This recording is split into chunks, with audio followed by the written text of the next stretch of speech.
कहते हैं किसी चीज को बड़ी शिद्दत से चाहो तो सारी कायनात उसको आपके पास लाने के लिए लग जाती है। हालांकि शाहरुख खान की कोलकाता के साथ ऐसा नहीं हुआ, पर बेंगलुरु के फैंस की दुआ रंग लाई और मुंबई ने दिल्ली को हराकर प्लेऑफ में भेज दिया रॉयल चैलेंजर्स बेंगलुरु को। स्वागत है आपका ESPN cricket 4 T20 time out Hindi में, और इस पर चर्चा करने के लिए हमारे साथ जुड़ेंगे पीयूष चावला। पीयूष, एक ऐसा मुकाबला सबकी निगाहें टिकी हुई थी और हमने पहले भी कहा था कि मुकाबला मुंबई और दिल्ली के बीच में मैदान पर हो रहा है, पर मैदान के बाहर Mumbai plus RCB versus Delhi, और लगता है कि वो दुआ रंग आ गई।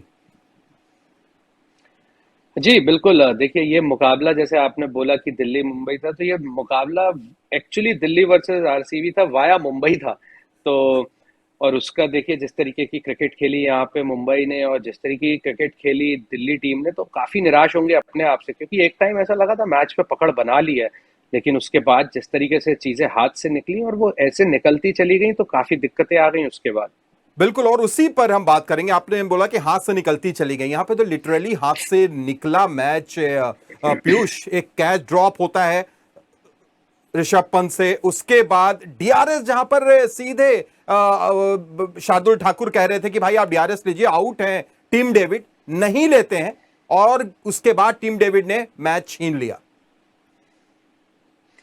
देखिए कैच छूटा, कैच का इतना ज्यादा फर्क नहीं पड़ा मेरे हिसाब से, लेकिन जो वो डीआरएस था, जब आप इतने ज्यादा एक बॉलर कन्विंस है और आपको लग रहा है कि आप डाउट में हो और आपके पास दो डीआरएस मौजूद थे और तीन चार या पांच ओवर ही बचे थे, और आप जानते हो कि उस स्टेज से उस सिचुएशन से अगर आपसे कोई मैच दूर ले जा सकता है तो वो सिर्फ टिम डेविड है, क्योंकि उसके बाद जो बल्लेबाजी थी उसमें इतनी गहराई थी नहीं कि वो उस आके उस रेट से रन बनाते, क्योंकि जिस तरीके की पारी खेली है टिम डेविड ने, उन्होंने 11 गेंदों पे मात्र 34 रन बना दिए।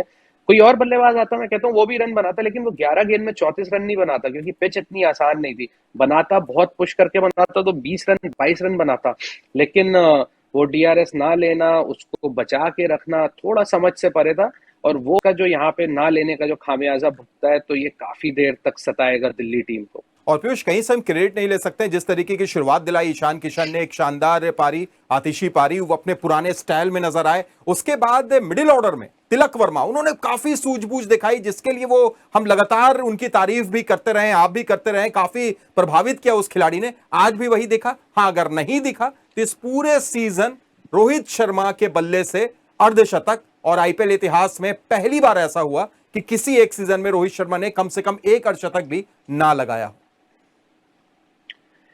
देखिए, इस तरीके का फेज आता है, हर क्रिकेटर की लाइफ में आता है, तो वो जो फेज चल रहा है रोहित का, उन्होंने जो शुरू में कुछ पारियां खेली उसमें अच्छी फॉर्म में दिखे, लेकिन वो अर्धशतक ना आना कहीं ना कहीं अब उन्हें अपने आप को खराब लग रहा हो, क्योंकि अपने लिए वो बहुत सेट जो करते हैं स्टैंडर्ड्स, बहुत हाई स्टैंडर्ड सेट करते हैं। तो ऐसा हो जाता है किसी भी प्लेयर के साथ, वो फॉर्म का ऐसा मसला हो जाता है। लेकिन अभी आपने जैसे बात करी ईशान किशन की, उन्होंने अच्छी लय पकड़ी और जिस तरीके से बल्लेबाजी करी उन्होंने, गेम में जो एक वो रन रेट था उसे चलाते रहे। फिर बाद में तिलक वर्मा ने आके एक एंकर वाली पारी खेली, लेकिन यहाँ पे हमें तारीफ करनी होगी ब्रेविस की भी। ब्रेविस ने जिस तरीके से बल्लेबाजी करी, तो वहां पे एक की जरूरत थी, गेम को चलाना था, स्कोर बोर्ड चलाना था, उस तरीके से बहुत सूझबूझ भरी बल्लेबाजी करी। बिल्कुल सही कहा आपने, ब्रेविस का नाम भला कैसे भूल सकते हैं। और एक और खिलाड़ी जिसने इस मैच को बनाया वो थे जसप्रीत बुमराह। क्या शुरुआत में शानदार गेंदबाजी, उन्होंने पावर प्ले के अंदर में 2 विकेट लिया, फिर एंड में आकर डेथ ओवर में पोवेल का विकेट लेते हैं, और वो पोवेल का विकेट ही टर्निंग पॉइंट एक तरीके से बना पीयूष, क्योंकि अगर दिल्ली 170-75 हो जाती तो फिर यहां पर मुश्किल हो सकती थी। यानी दूसरा फेज जस्सी जैसा कोई नहीं साबित कर दिया बुमराह ने। देखिए, ये तो हम हमेशा कहते हैं जस्सी जैसा कोई नहीं, जिस तरीके के वो गेंदबाज हैं उनका स्तर बहुत ऊंचा है, नंबर वन एक वो गेंदबाज है, और वो ऐसा दर्शाते रहते हैं, याद दिलाते रहते हैं रह रह के कि भाई मैं नंबर वन गेंदबाज हूँ। जिस तरीके से उन्होंने गेंदबाजी करी आज, जबरदस्त लय में दिखे। और आपने बिल्कुल सही बोला कि रोबिन पॉल का जो वो विकेट था वो बहुत ही कीमती विकेट था, क्योंकि अगर वो बैटिंग करते तो वहां से वो जो 159 रन रह गए वो 174 175 भी हो सकते थे। और ये जिस तरीके की पिच थी, इतनी आसान पिच नहीं थी, थोड़ी ट्रिकी पिच थी, तो वो 175 रन मुश्किल हो सकते थे। और दिल्ली की अगर बैटिंग की थोड़ी सी बात कर ली जाए पीयूष, तो वही जो लगातार हम लोग इस पूरे सीजन करते चले आए। टॉप ऑर्डर उनका अगर काम नहीं करता है तो फिर मुश्किल हो जाती है। वार्नर नहीं चले, आज मार्श बिना खाता खोले आउट हो गए, शॉ कोई बड़ी पारी नहीं खेल पाए, पंत काफी देर तक टिके जरूर रहे, लेकिन उस हिसाब से उनका स्ट्राइक रेट नहीं चला आज। देखिए जब ऊपर से 3 बल्लेबाज आउट हो जाते हैं तो आपको ना थोड़ा संभल के खेलना पड़ता है, और इतना बड़ा मैच होता है तो आप चाहते हैं कि आपका जो बड़ा बल्लेबाज है वो ज्यादा समय बिताए क्रीज पे। और जब पंत की बल्लेबाजी आई तो काफी दबाव था, तो उस सिचुएशन के हिसाब से उन्होंने काफी अच्छी बल्लेबाजी करी, मैच को लेके गए आगे। और फिर उसके बाद आके जिस तरीके से रोहमन पाल ने बल्लेबाजी करी, लेकिन ओवरऑल देखा जाए और जब सीजन का रिव्यू करेंगे तो जो वो बीच का जो वो बल्लेबाजी क्रम है, वहां पे कहीं ना कहीं काम करने की जरूरत है।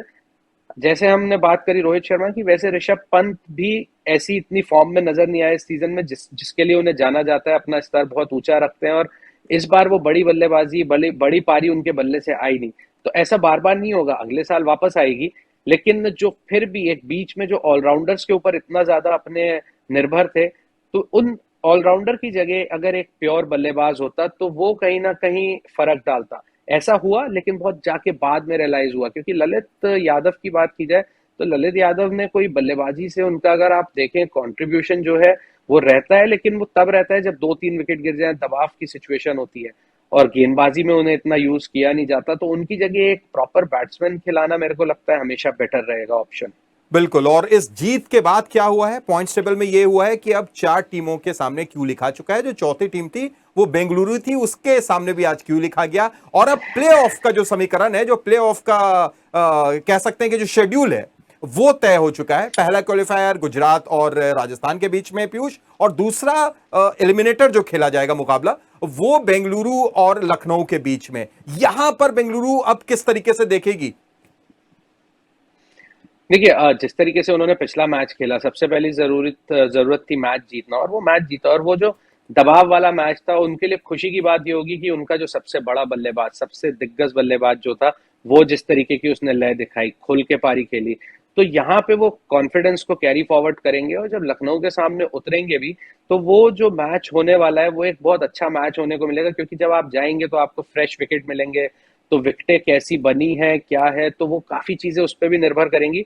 लेकिन जैसे बॉम्बे में हमने देखा कि जैसे जैसे मैच होते गए तो वो मुंबई के पिचेस में ना धीमापन आता गया, पर अभी जब आप फ्रेश विकेट पे जाएंगे तो वहां की पिचें किस तरीके से खेलेंगी, और वो दोनों टीमों के लिए नई होंगी, तो अच्छा मुकाबला देखने की उम्मीद होगी वहां पे। बिल्कुल पीयूष, सही कहा आपने। और इस पूरे सीजन में आप भी जिस तरीके से हमारे साथ जुड़े, जैसे आपने सटीक विश्लेषण दिए, उसके लिए बहुत बहुत शुक्रिया। और उम्मीद रहेगी एक बार फिर आपसे जल्द मुलाकात होगी पीयूष, बहुत बहुत शुक्रिया। तो ESPN cricket for T20 time out Hindi में इतना ही, फिर होगी आपसे मुलाकात। दीजिए इजाजत, नमस्कार।